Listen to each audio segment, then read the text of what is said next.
నమస్కారం. రేషియా టీవీ వార్తలకు స్వాగతం. నా పేరు కృష్ణకుమార్. వార్తల్లో ముందుగా హెడ్లైన్. తెలుగు భాషకు ఎంతో ఘన చరిత్ర ఉంది. మహాసభల్లో ముఖ్యమంత్రి చంద్రబాబు నాయుడు.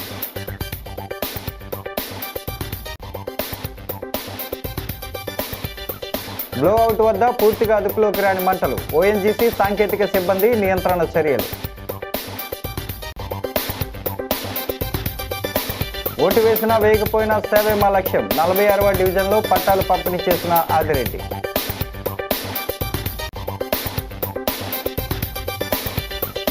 పల్లి పండుగతో గ్రామాల్లో అభివృద్ధి. రాష్ట్ర పర్యాటక మంత్రి కందుల దుర్గేష్.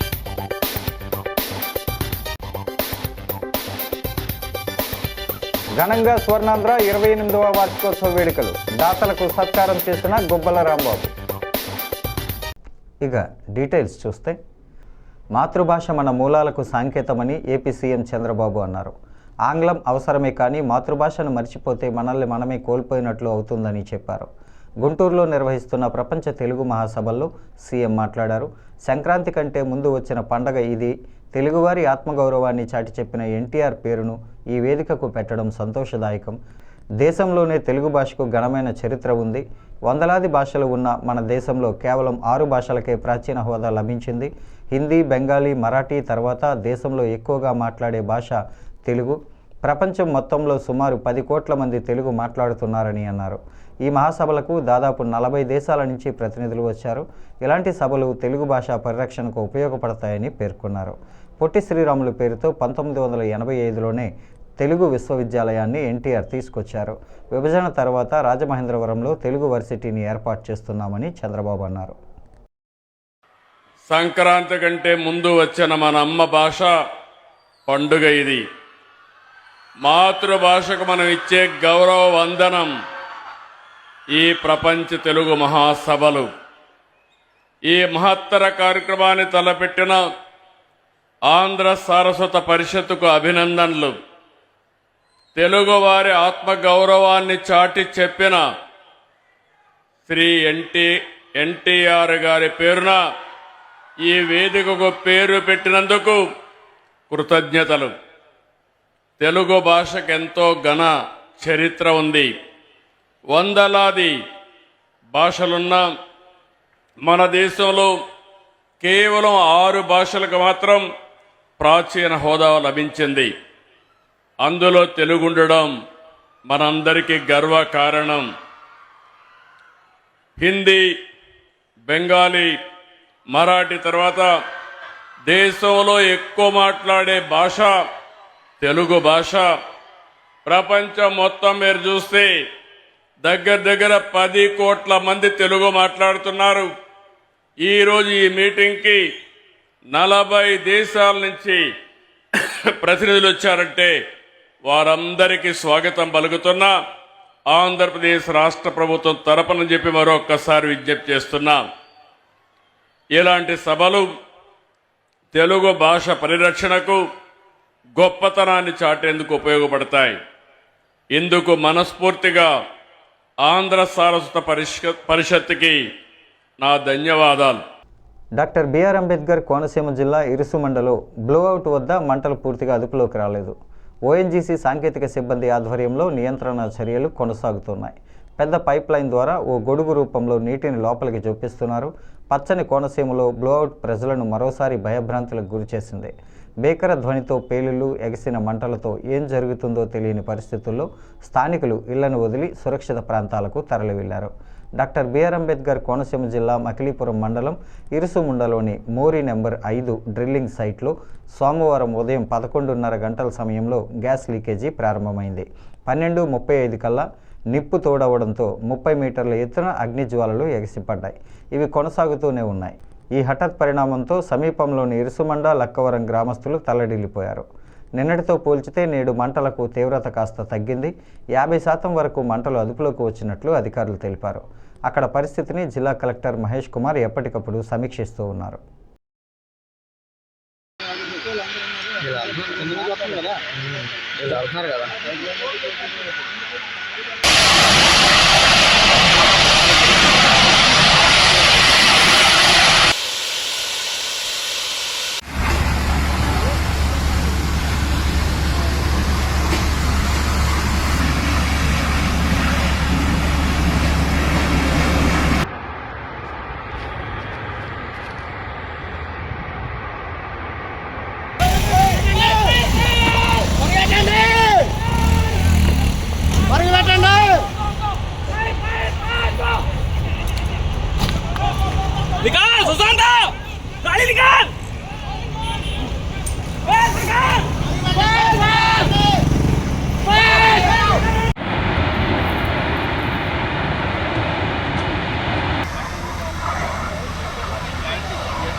ఓటు వేసినా వేయకపోయినా అందరికీ సేవ చేయడమే తాము లక్ష్యంగా పెట్టుకున్నామని సిటీ ఎమ్మెల్యే ఆదిరెడ్డి శ్రీనివాస్ అన్నారు.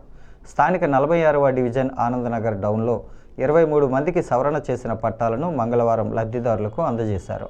ఈ సందర్భంగా ఎమ్మెల్యే ఆదిరెడ్డి శ్రీనివాస్ మాట్లాడుతూ తమ ఆత్మీయులు ఉన్న 46వ డివిజన్ అభివృద్ధి తమ భుజాలపై ఉన్న బాధ్యత అని అన్నారు. ఈ ప్రాంతంలో లోతట్టు ప్రాంతాలకు ఎత్తు ఆనందనగర్కు మెట్లు నిర్మించడం జరుగుతుందన్నారు. ప్రజలకు సేవ చేయడంతో తమకు భేదాభిప్రాయాలు ఉండవన్నారు. ఈ డివిజన్లో ఇంకొంతమందికి పట్టాలు ఇవ్వాల్సి ఉందని, త్వరలోనే వారికి కూడా పట్టాలు అందజేస్తామన్నారు. లోతట్టు ప్రాంతాల్లో నీటి మునుగడ సమస్యలను అధిగమించేందుకు పెంపు పనులు, ఆనందనగర్కు వెళ్లేందుకు మెట్లు నిర్మాణం వంటి కార్యక్రమాలు చేపట్టినట్లు తెలిపారు. అనంతరం 31.60 లక్షలతో చేపట్టే అభివృద్ధి కార్యక్రమాల శిలాఫలకాన్ని ఆవిష్కరించారు. టీడీపీ నగరాధ్యక్షుడు మజ్జి రాంబాబు, స్థానిక నాయకులు మొకమాటి సత్యనారాయణ, అగురు ధనరాజ్, తురకల నిర్మల, మండల రవి, పిడిమి ప్రకాష్, మండల నాయుడు, కేబుల్ మురళి, సలాది ఆనంద్ తదితరులు ఈ కార్యక్రమంలో పాల్గొన్నారు.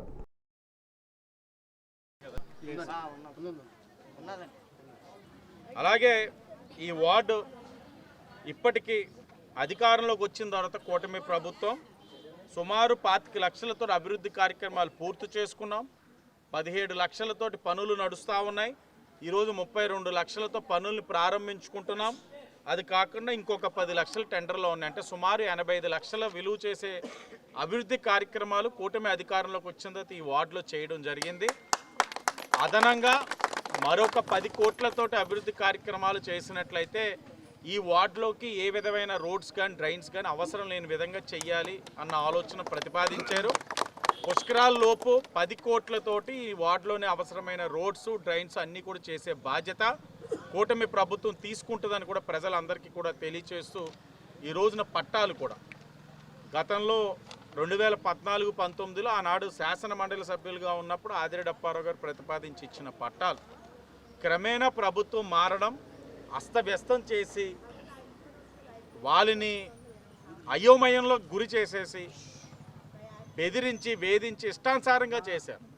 మరలా ఈరోజు కూటమి ప్రభుత్వం వచ్చింది. వారు కోరుకున్న ప్రభుత్వం అన్నీ సరిచేసి ఇప్పుడు మరలా వాళ్ళకి కొత్త పట్టాలు ఇవ్వడంతో పాటు హౌసింగ్ లోన్ కూడా వాళ్ళకి అయ్యే విధంగా కూడా హౌసింగ్ డిపార్ట్మెంట్ వారితో కూడా మాట్లాడడం జరుగుతూ ఉంది. అలాగే వాళ్ళకి ఇచ్చిన పట్టాలు ఏదైతే ఉన్నాయో ఆ లేఅవుట్లో కూడా రోడ్స్కి, డ్రైన్స్ కూడా ఈ పుష్కరాలకి ఏదైతే పనులు ప్రతిపాదించారో 10 కోట్లలో అవి కూడా ఎస్టిమేట్స్ వేసి ఉంచామన్నది కూడా ప్రజలకి తెలియచేసుకుంటూ ఏదేమైనా నగరంలో ప్రజల యొక్క అవసరాలకు అనుగుణంగా కూటమి ప్రభుత్వం కృషి చేస్తూ ఉంది, పనిచేస్తూ ఉంది. నాకు ఇక్కడ నచ్చింది కదా అని డివైడర్ వేసేసే నాయకుడు ఆ ప్రభుత్వాల్లో ఉన్నాడు. ఇక్కడ డివైడర్ వేయాలా లేదా అన్నది ప్రజలతో చర్చించి పనిచేసే నాయకుడు ఇప్పుడు ఉన్నాడన్న విషయం ప్రజలు గుర్తుంచుకోవాలని తెలియదు. పల్లె పండుగ 2.0తో గ్రామాల్లో అభివృద్ధి జరుగుతుందని, గ్రామీణ రూపురేఖలు మారుతున్నాయని రాష్ట్ర పర్యాటక, సాంస్కృతిక, సినిమాటోగ్రఫీ శాఖల మంత్రి కందుల దుర్గేష్ అన్నారు. నిడదవోలు నియోజకవర్గంలోని పలు గ్రామాల్లో ఆయన పర్యటించారు. సింగవరం, కంసాలిపాలెం, రావిమెట్ల, తిమ్మరాజుపాలెం, ఉనకరమిల్లి, తాడిమల్ల, కోరుమామిడి గ్రామాల్లో దాదాపు ₹1 MGNREGS నిధులతో చేపట్టిన సీసీ రోడ్లు, పశువుల షెడ్డు నిర్మాణ ప్రారంభోత్సవాల్లో మంత్రి కందుల దుర్గేష్ ముఖ్య అతిథిగా పాల్గొన్నారు. మంత్రితో పాటు స్థానిక టీడీపీ ఇన్ఛార్జ్, రాష్ట్ర నైపుణ్యాభివృద్ధి సంస్థ చైర్మన్ బురుగుపల్లి శేషారావు ఆయా ప్రాంతాల్లో పర్యటించారు. తొలుత 9 లక్షల వ్యయంతో సింగవరం గ్రామంలో నిర్మించిన సీసీ రోడ్డును కొబ్బరికాయ కొట్టి మంత్రి దుర్గేష్ ప్రారంభించారు. ఈ సందర్భంగా స్థానిక గ్రామస్తులు, మహిళలను సమస్యలపై ఆరా తీశారు. డ్రైనేజీలు, మంచినీరు తదితర సమస్యల గురించి అడగగా త్వరలోనే డ్రైన్ల నిర్మాణం చేపడతామని, ప్రజా సమస్యల పరిష్కారానికి కృషి చేస్తామని హామీ ఇచ్చారు. ప్రజల విజ్ఞప్తి మేరకు CM Chandrababu Naidu, deputy CM Pawan కళ్యాణ్లతో చర్చించి నియోజకవర్గంలో అన్ని గ్రామాల్లో సీసీ రహదారులను వేస్తున్నామన్నారు.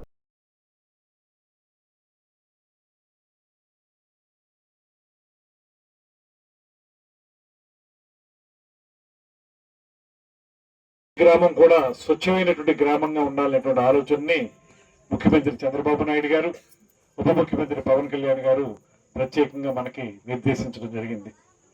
అందులో భాగంగా పల్లె పండుగ 1 నుంచి పల్లె పండుగ 2 వరకు మనం చేపట్టేటువంటి కార్యక్రమాలు, ముఖ్యంగా ఇక్కడ రోడ్ల నిర్మాణం కానివ్వండి, అదేవిధంగా మనకి గోకులాలు ఇచ్చాం, ఆ గోకులాలు కానివ్వండి, ఇతరతర పారిశుద్ధ్య కార్యక్రమాలు కానివ్వండి, ఇవన్నీ కూడా సక్రమంగా నిర్వహించుకోవడం ద్వారా గతంలో ఎలా అయితే రాష్ట్రం మొత్తం మీద ఒకే రోజు గ్రామ సభలు నిర్వహించుకుని ఒక రికార్డు సాధించామో, ఆ గ్రామ సభల్లో ఏ సమస్యలు గ్రామాల్లో ఉన్నాయో చూసుకుని వాటన్నిటిని కూడా పరిష్కరించుకోవడానికి ఒక కార్యాచరణ ఏర్పాటు చేసుకోవాలనే ఉద్దేశంతో గ్రామ సభలను ఏర్పాటు చేశారు. అందులో భాగంగా ఇప్పుడు పల్లె పండుగ 2 వచ్చేటప్పటికి పల్లె పండుగ 1లో చేసుకున్నటువంటి కార్యక్రమాలను ఒకసారి సమీక్షించుకుని మళ్ళీ ఇప్పుడు కొత్తగా చేపట్టాల్సిన కార్యక్రమాల గురించి కూడా ఆలోచించుకోవడానికి ఈ గ్రామ సభలు మనకు చాలా ఉపయోగపడతాయి. ముఖ్యంగా కూర్మావుడి గ్రామం ఇందాక పెద్దలు అందరూ చెప్పారు, ఇక్కడికి వచ్చేటప్పటికి కొంత వెనకబాటుతనం ఉంది, రోడ్లు డ్రైన్లు కావాలనేటువంటి మాట పెద్దలు చెప్పారు, సర్పంచ్ గారు కూడా చెప్తా ఉన్నారు. ఇవాళ ఒకటే మీకు మనవి చేస్తా ఉన్నాను, మనకి అధికారంలోకి వచ్చిన వెంటనే కూటమి ప్రభుత్వం, నేను మంత్రిని అయిన వెంటనే ముఖ్యమంత్రి గారి దగ్గరికి ఉప ముఖ్యమంత్రి గారి దగ్గరికి వెళ్ళి మనకి నిధులు కావాలని అడిగినప్పుడు ఎన్ఆర్ఈజీసీ కింద 11 కోట్లు మన నియోజకవర్గానికి. స్వర్ణాంధ్ర సేవా సంస్థ 28వ వార్షికోత్సవం స్వర్ణాంధ్ర ముఖ్య నిర్వాహకుడు లయన్ డాక్టర్ గుబ్బల రాంబాబు జన్మదిన వేడుకలు ఒకే వేదికపై లాలా చెరువు జంక్షన్ వద్దనున్న సంస్థ ఆవరణలో సేవా కార్యక్రమాలతో మంగళవారం ఘనంగా నిర్వహించారు. శాసనమండలి సభ్యుడు Somu Veerraju, Janasena city incharge Anushree Satyanarayana, retired RDO M Jitendra, మాజీ కార్పొరేటర్ అజ్జారపు వాసు, నగర ప్రముఖులు CP Reddy, Nayanala Krishnarao, Anoop Jain, Kolluru Gopalakrishna, lion Granthi Venkateswararao, VSRS Swamiyajulu, Marukurthi Ravi Yadav, S Gannayya, Elipe Srinivas తదితరులు విచ్చేశారు. సోము వీర్రాజు చేతుల మీదుగా కుట్టు మిషన్లు, ట్రైసైకిళ్లు పంపిణీ చేశారు. సేవ అంటేనే స్వర్ణాంధ్ర అంటూ రాంబాబు సేవలను కొనియాడారు. నగరంలో ఎవరికి ఏ అవసరం వచ్చినా స్వర్ణాంధ్ర ముందు కనిపిస్తుందన్నారు. గుబ్బల రాంబాబు మాట్లాడుతూ స్వర్ణాంధ్ర ఒక సమూహంగా పనిచేస్తుందని, నిరాశ్రయులు, అవసరార్థులు ఎక్కడ ఉన్నా వారికి నిరంతరాయంగా సేవలు అందించడమే తమ ప్రధాన లక్ష్యమని అన్నారు. ఈ సేవా కార్యక్రమాలకు సహకరిస్తున్న దాతలకు కృతజ్ఞతలు తెలిపి చిరు సత్కారం చేశారు. అనంతరం చిరు వ్యాపారులకు గొడుగులు పంపిణీ చేశారు. స్వర్ణాంధ్ర సిబ్బంది విజయలక్ష్మి, హరికృష్ణ, స్వామి, దివ్య, మీరాకుమారి తదితరులు ఈ కార్యక్రమంలో పాల్గొన్నారు. కానీ ఏదైనా చెప్తే వినేవాడు ఎవరున్నారు, నేను చెప్తే వినేవాడు వాసు కూడా ఒకడు ఉన్నాడని వాళ్ళందరూ చెప్పిన తర్వాత నాకు నమ్మకం కలిగింది.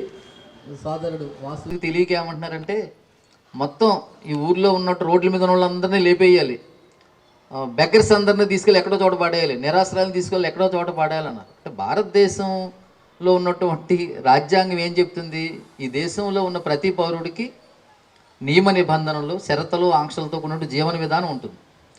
ఏ పని చేయాలైనా షరతులకు లోబడే ప్రభుత్వమైనా చేయాల్సిన అవసరం ఉంది. స్వర్ణాంధ్ర సేవా సంస్థ ఇప్పుడు ఎవరైతే నిరాశ్రయాలు ఉన్నారో, ఎవరైతే అవసరార్థులు ఉన్నారో, ఎవరైతే ఒంటరి జీవులు ఉన్నారో వారికి ఏ అవసరం అయితే అవసరం తీర్చడం కోసం స్వర్ణాంధ్ర సేవా సంస్థ పనిచేస్తుందని మీ అందరికీ సవినీయంగా తెలియజేసుకుంటూ, ఇంకా ప్రసాద్ రెడ్డి గారు చెప్పారు, నిజమే, మనకు అక్షయ పాత్ర ఇస్తే ఈ ప్రపంచంలో ఎవరు భోజనం లేకుండా, ఆకలితో లేకుండా చేసేస్తాం. నా కోరిక ఏంటి, ఎవరో ఆకలితో ఉండకూడదు అంతే. రాజమండ్రి నగరంలో ఎవరో కూడా భోజనం లేదని అనుకోకూడదు అంతే. ఇంకా వేరే చిన్న కోరిక అది లేదు. ఇంకెవరన్నా అడిగారు, ఇప్పుడు గొడుగుల కోసం వచ్చారు, గొడుగుల కోసం వచ్చిన వాళ్ళు చేతులు ఎత్తండి అమ్మా. గొడుగులు తీసుకోవడానికి వచ్చిన వాళ్ళు ఎస్ గొడుగుల కోసం వచ్చారు, వాళ్ళ గొడుగులు ఇచ్చేయాలి. మిషన్లు కావాలన్నారు, మిషన్లు ఇచ్చేయాలి. 3 చక్రాలు తోపుడు బండి కావాలన్నారు, తోపుడు బండి ఇచ్చేయాలి అంతే. అడిగిన వాళ్ళకి సహాయం చేయాలనేదే స్వర్ణాంధ్ర సంకల్పం అని మీ అందరికీ సవినయంగా తెలియజేసుకుంటూ, ఈ 28 సంవత్సరాలుగా నాకు సహకరిస్తున్నటువంటి రాజమండ్రి నగర ప్రజానికానికి, దీనికి దాతలుగా ఉన్న వారికి ముందుగా మనం ధన్యవాదాలు తెలియజేయాలి.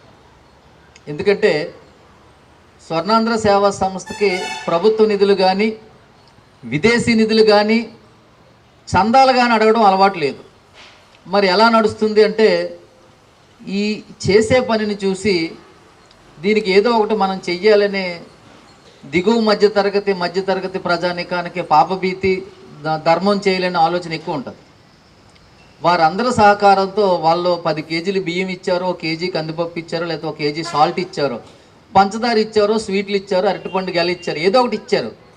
ఇవన్నిటిని సమకూర్చుకుని మనకున్నటువంటి మంచితనం వల్ల కిరాణా షాపుల దగ్గర లేకపోతే షావుకారుల దగ్గర అప్పు తెచ్చుకుని 28 సంవత్సరాలుగా స్వర్ణాంధ్ర నడిపించేస్తున్నాం అంటే వెనక్కి తిరిగితే నాకు కూడా ఆశ్చర్యంగా అనిపిస్తుంది.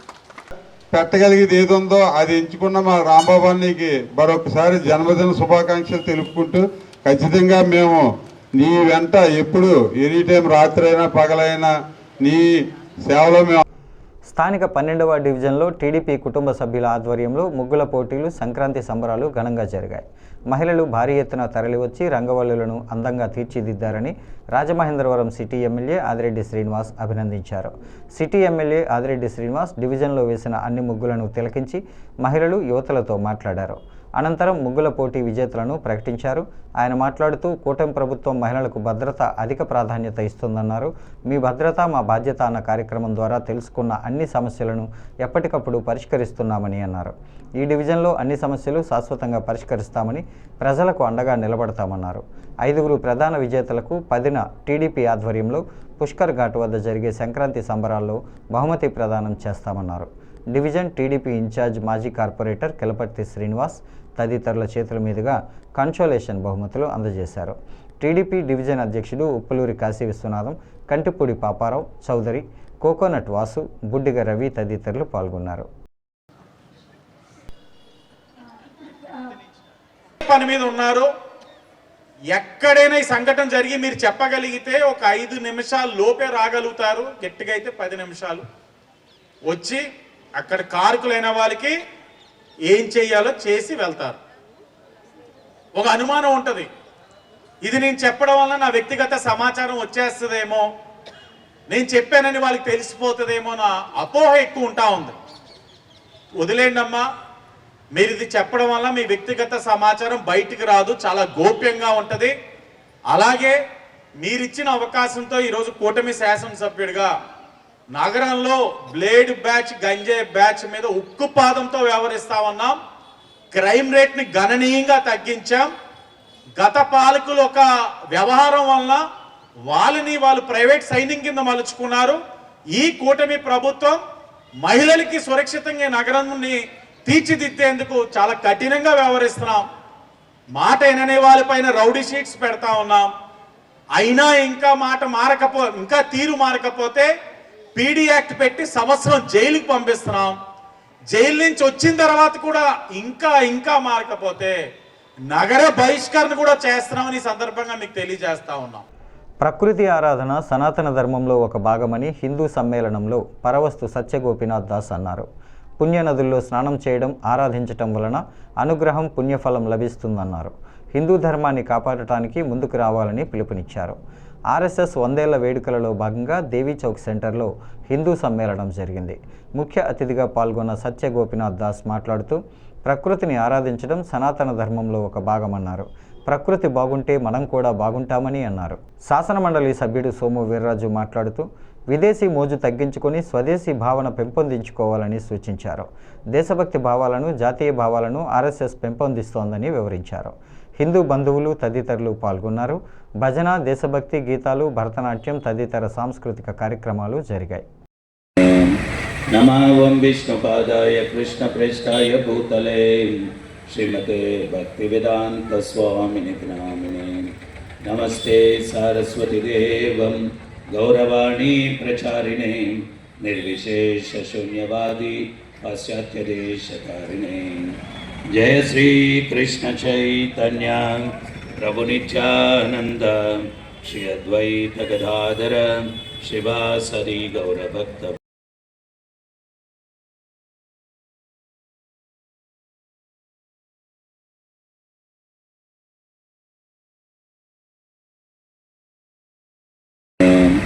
నమావం విష్ణుపాదాయ కృష్ణ ప్రేష్టాయ భూతలే శ్రీమతే భక్తి వేదాంత స్వామిని నామినే నమస్తే సారస్వతి దేవం గౌరవాణి ప్రచారిణే నిర్విశేష శూన్యవాది పాశ్చాత్య దేశకారిణే జయ శ్రీ కృష్ణ చైతన్య ప్రభు నిత్యానంద శ్రీ అద్వైత గదాధర శివాసరి గౌరభక్త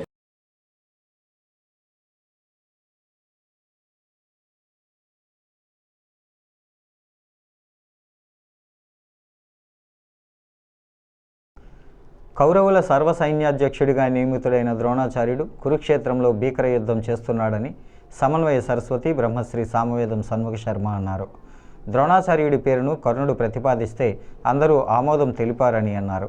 స్థానిక టీనగర్ హిందూ సమాజంలో ఋషిపీఠం చారిటబుల్ ట్రస్ట్ ఆధ్వర్యాన బ్రహ్మశ్రీ సామవేదం షణ్ముఖ శర్మ నిర్వహిస్తున్న 60 రోజుల సంపూర్ణ మహాభారత ప్రవచన యజ్ఞంలో భాగంగా షణ్ముఖ శర్మ 40వ రోజు ప్రవచనం కొనసాగిస్తూ యోగి వంటి భీష్ముడికి ఉత్తరాయణం దక్షిణాయనం అనే భేదం ఉండదని, యోగులకు దేశ కాలాలు అనేవి ఉండవని తెలిపారు.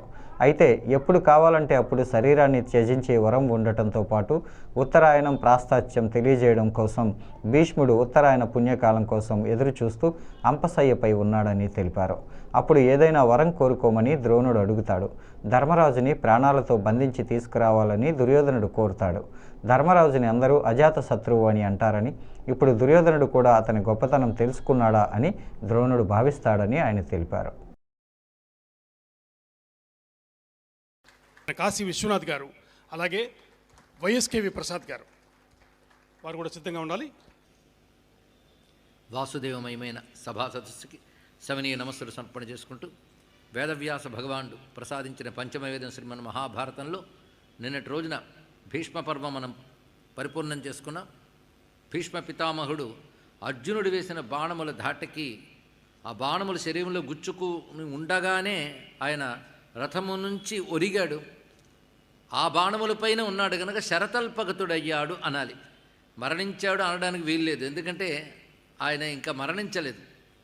శరతల్పగతుడయ్యాడు. నేల కూలాడు అనడానికి లేదు, నేలకు తగలలేదు కనుక ఆయన శరతల్పగతుడై ఐచ్ఛికమైన మరణం వరంగా కలిగిన వాడు గనక ఉత్తరాయణానికి వేచి చూస్తూ అక్కడున్నాడు. ఆ సమయంలో ఋషులు, వసువులు, అదేవిధంగా హంసలుగా గంగాదేవి పంపినటువంటి మహర్షులు, వీరందరికీ ఆయన తెలియజేసినది దక్షిణాయనమని భీష్ముడు మర్చిపోయాడా అంటే గుర్తున్నది, ఉత్తరాయణం కోసం వేచి చూస్తానని చెప్పాడు. ఇక్కడ వివిధ విషయములు ఏంటంటే తనకున్నటువంటి స్వేచ్ఛా మరణం ఏదైతే ఉన్నదో దాన్ని రుజువు చేస్తూ ఇష్టం వచ్చినప్పుడు శరీరాన్ని త్యజించవచ్చు.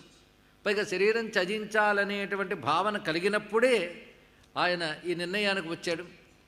పైగా శరీరం త్యజించడానికి పూర్తిగా ఉత్తరాయణ పుణ్యకాలం కోసం ఆయన ఆ సమయాన్ని అట్టే పెట్టాడు.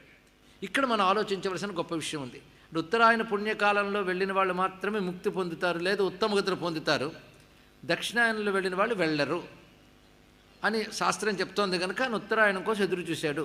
అంటే ఉత్తరాయణంలో పోయిన పాపాత్మలకే ముక్తి వచ్చేది, దక్షిణాయనంలో పోయినటువంటి మహానుభావులు యోగులకి వాళ్ళకి దుస్థితులు రావు. మరి ఎందుకు ఇలా చేశాడు అనే దాని గురించి మనం ఆలోచించవలసిన అవసరం ఉన్నది. అసలు ఉత్తరాయణ దక్షిణాయనాలు అని వాటి యొక్క వైశిష్ట్యాన్ని ఎందుకు చెప్పారు అనేది గమనించినట్లయితే ఇది అనేక శాస్త్రాల్లో ఉన్నది, ఉపనిషత్తుల్లో కూడా కనబడుతుంది. ఉపనిషత్ సారభూతమైన భగవద్గీత కూడా ఈ విషయాన్ని చెప్తూ. స్థానిక 13వ డివిజన్లో టీడీపీ కుటుంబ సభ్యుల ఆధ్వర్యంలో ముగ్గుల పోటీలు, సంక్రాంతి సంబరాలు అంగరంగ వైభవంగా నిర్వహించారు.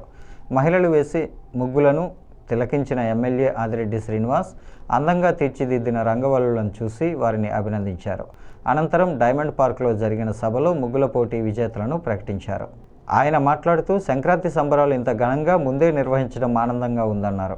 ఈ డివిజన్లో అన్ని సమస్యలు శాశ్వతంగా పరిష్కరిస్తామని, ప్రజలకు అండగా నిలబడతామని అన్నారు. 5గురు ప్రధాన విజేతలకు 10వ తేదీన టీడీపీ ఆధ్వర్యంలో పుష్కర్ ఘాట్ వద్ద జరిగే సంక్రాంతి సంబరాల్లో బహుమతి ప్రదానం చేస్తామని అన్నారు. అంకిత భావంతో టీడీపీకి సేవలందించే వ్యక్తులు ఉండటం గర్వకారణమని అన్నారు. నగర టీడీపీ అధ్యక్షుడు మజ్జి రాంబాబు, డివిజన్ ఇన్ఛార్జ్ మాజీ కార్పొరేటర్ కప్పల వెలుగు కుమారి, యూపీహెచ్సి చైర్మన్ చెల్లుబోయిన సూర్యనారాయణ, బొర్రా చిన్ని, జగపతి, సూర్య, శ్రీను, చినరాజు, నొడగల సుధ, కరగాని వేణు స్థానిక నాయకులు పాల్గొన్నారు. తెలుగుదేశం పార్టీకి కంచుకోట. మనం ఓటర్లు ఎప్పుడు కూడా తెలుగుదేశం పార్టీ వైపే ఉంటారు, కానీ కాసంత మలుచుకుంటూ ఉండాలి, రాజకీయంగా చేయవలసిన కార్యక్రమాలు చేయాలి.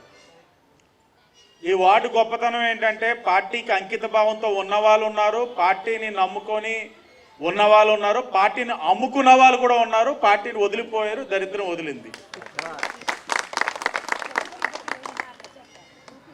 2019లో ఇదే వార్డులో ఆనాడు ఆదిరెడ్డి భవానీ గారు పోటీ చేసినప్పుడు 884 మెజారిటీ ఇచ్చున్నారు ఇదే వార్డు ప్రజలు. అంటే సంఖ్యాపరంగా ఈ వార్డు జనాభా చాలా తక్కువ అయినా కూడా 884 ఓట్లు వచ్చినాయి అంటే అది చిన్న విషయం కాదు. అలాగే 2024 కూటమి తెలుగుదేశం, బీజేపీ, జనసేన 3 పార్టీల పోటీలోని ఎమ్మెల్యే అభ్యర్థిగా నేను పోటీ చేసినప్పుడు ఇదే వార్డు నుంచి ఇచ్చిన మెజారిటీ 1043 మెజారిటీ ఇచ్చున్నారు. చెప్పాలంటే వైసీపీ వాళ్ళకి కొన్ని వార్డులో డిపాజిట్స్ కూడా రాలా. అలాగని వాళ్ళకి వచ్చినాయా రాలేదన్నది మేము ఎప్పుడూ ఆలోచించం. ఎందుకంటే మా పని మాకు తెలుసు, ఏం చేయాలో ఎలా చేయాలో చాలా బాగా తెలుసు. అంధుల జీవితాల్లో వెలుగులు నింపడానికి లిపిని కనిపెట్టిన లూయిస్ బ్రెయిలీ జయంతి, ప్రపంచ బ్రెయిలీ దినోత్సవం సందర్భంగా ఇండియన్ రెడ్ క్రాస్ ఆధ్వర్యంలో ఎన్ కృష్ణ సింధూరి ఆర్థిక సహకారంతో స్థానిక జియాన్ అంధుల పాఠశాలలో సేవా కార్యక్రమాలు చేపట్టారు. జిల్లా managing committee vice chairman KV Ramana, కోశాధికారి డాక్టర్ జి మహాలక్ష్మి చేతుల మీదుగా విద్యార్థులకు పండ్లు, టవల్సు, స్వీట్సు అందజేశారు. ఈ సందర్భంగా కెవి రమణ మాట్లాడుతూ ప్రపంచంలోని అంధులకు తన మేధోశక్తితో జ్ఞాన కవాటాలను ప్రసాదించిన మహనీయుడు లూయిస్ బ్రెయిలీ అని అన్నారు. మేనేజింగ్ కమిటీ కోశాధికారి డాక్టర్ మహాలక్ష్మి లూయిస్ బ్రెయిలీ గురించి వివరించారు. బ్రెయిలీ సేవలను కొనియాడారు. ఈ కార్యక్రమంలో సభ్యులు డాక్టర్ ఎంఏ బేగ్, మల్లా శ్రీనివాసరావు, బోను రామకృష్ణ, ఎం పద్మావతి, నూర్, జిల్లా కోఆర్డినేటర్ రాంబాబు, పద్మ తదితరులు పాల్గొన్నారు.